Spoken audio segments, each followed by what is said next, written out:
15. Urutan tanda-tanda kiamat kubra. Bismillahirrahmanirrahim. Alhamdulillahirabbil alamin wa bihi nasta'inu ala umurid dunya waddin. Wassalatu wassalamu ala sayyidina wa maulana Muhammadin wa ala alihi wa sahbihi ajma'in, amma ba'd. Saudaraku kaum muslimin wal muslimat rahimakumullah. Pada kajian kali ini kita akan membahas 15 urutan tanda-tanda kiamat. Sebenarnya sudah sangat lama sekali kami menulis satu buku yang berjudul Urutan Tanda-Tanda Kiamat berdasarkan hadis-hadis sahih. Bisa dilihat di dalam layar video sampul buku susunan kami yang berjudul Urutan Tanda-Tanda Kiamat berdasarkan hadis-hadis sahih. Sebanyak satu jilid 176 halaman. Ditulis pada tanggal 27 September 2008 Masehi atau bertepatan 27 Ramadan 1429 Hijriah. Tetapi karena tidak banyak yang memiliki buku kami, oleh sebab itu marilah kita bahas secara singkat 15 urutan tanda-tanda kiamat yang terdapat di dalam buku susunan kami. Urutan tanda-tanda kiamat kubra. Ada 15 urutan, tidak boleh tanda-tanda yang seharusnya terakhir, tetapi muncul duluan. Sehingga 15 urutan tanda-tanda kiamat ini harus terjadi secara berurutan. Adapun di dalam buku kami tidak hanya 15 ini, tetapi dibagi menjadi 3 fase. Yaitu fase yang pertama, tanda-tanda kiamat yang telah terjadi. Kemudian fase kedua, tanda-tanda kiamat yang sedang terjadi. Dan fase yang ketiga, tanda-tanda kiamat yang akan terjadi. Tetapi dalam video kali ini kita akan membahas secara singkat saja. Insya Allah nanti kita akan bisa membahas satu persatu.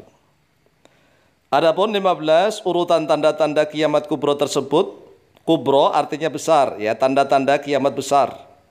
Yang pertama, Sungai Efrat memunculkan gunung emas. Dalam bahasa Arabnya adalah Furat, Sungai Furat. Sungai Efrat memunculkan gunung emas. Kemudian yang kedua, terjadi Malhamah Kubro. Malhamah Kubro artinya adalah perang besar, perang dunia. Yang ketiga, keluarnya Imam Mahdi. Yang keempat, penaklukan Yahudi dan Nasrani. Yang kelima, keluarnya Dajjal. Yang keenam, turunnya Nabi Isa bin Maryam alaihissalatu wassalam. Yang ketujuh, keluarnya Ya'juj wa Ma'juj. Yang kedelapan, terbitnya matahari dari barat. Yang kesembilan, keluarnya binatang melata atau dabah. Yang kesepuluh, hilangnya agama Islam. Yang kesebelas, penghancuran Ka'bah. Yang kedua belas, berhembusnya angin kematian. Yang ke-13, 3 pembenaman bumi. Yang ke-14, keluarnya api yang akan menggiring manusia ke mahsyar. Yang ke-15, terjadinya kiamat kubro. Karena ada 15 tanda, maka untuk menyingkat pembahasan dalam video kali ini, kami hanya menyampaikan ringkasannya saja, tanpa mencantumkan dasar dalil dari hadis-hadis sahih. Sungai Efrat atau Furat yang berada di kawasan Asia Barat bersumber dari wilayah timur Turki, melintasi Suriah dan Irak, kemudian bermuara di Teluk Persia. Suatu ketika akan kering airnya, sehingga akan memunculkan gudang emas. Karena saking banyaknya emas yang melimpah, maka disebut gunung emas.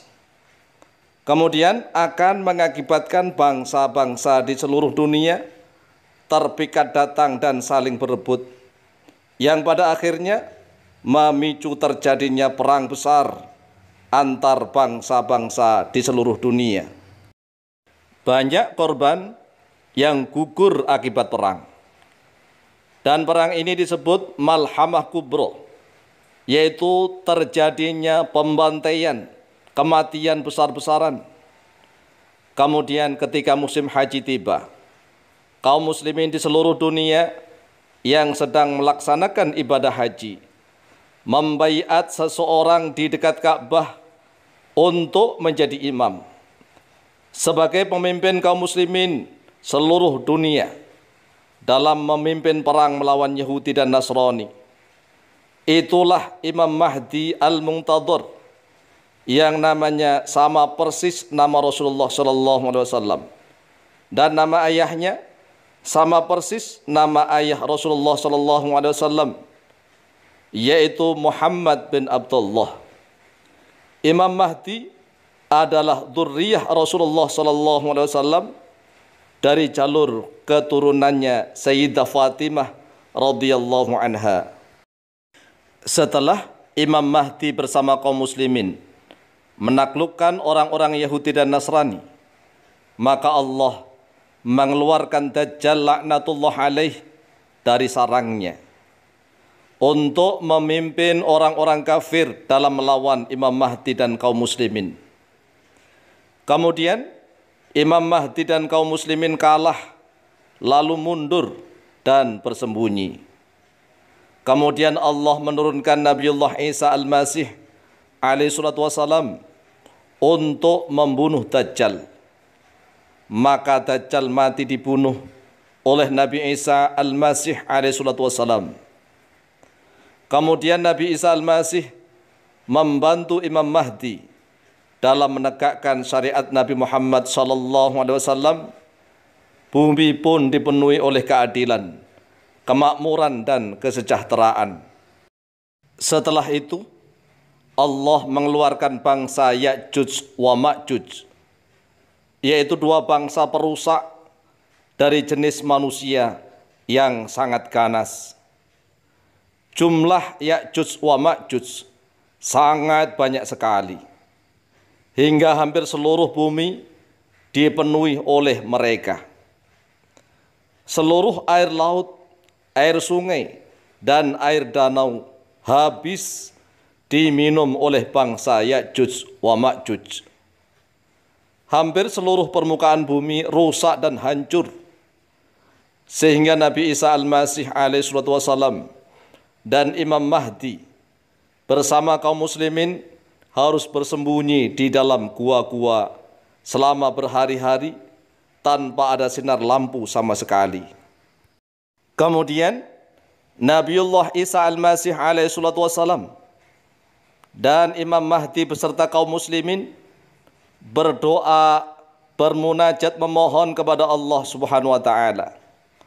Maka Allah mengabulkan doa-doa mereka dengan mengirimkan jutaan bahkan miliaran binatang yang bernama Naghaf. Binatang Naghaf itu masuk ke dalam telinga setiap bangsa Ya'juj wa Ma'juj. Setelah masuk ke dalam telinga, kemudian Naghaf menggerogoti otak dan isi kepala Ya'juj wa Ma'juj. Maka seketika itu pula seluruh bangsa Ya'juj wa Ma'juj mati, mampus, jatuh bergelimpangan, dan hampir seluruh permukaan bumi dipenuhi oleh bangkai Ya'juj wa Ma'juj. Lalu Allah SWT menurunkan hujan yang sangat lebat sekali,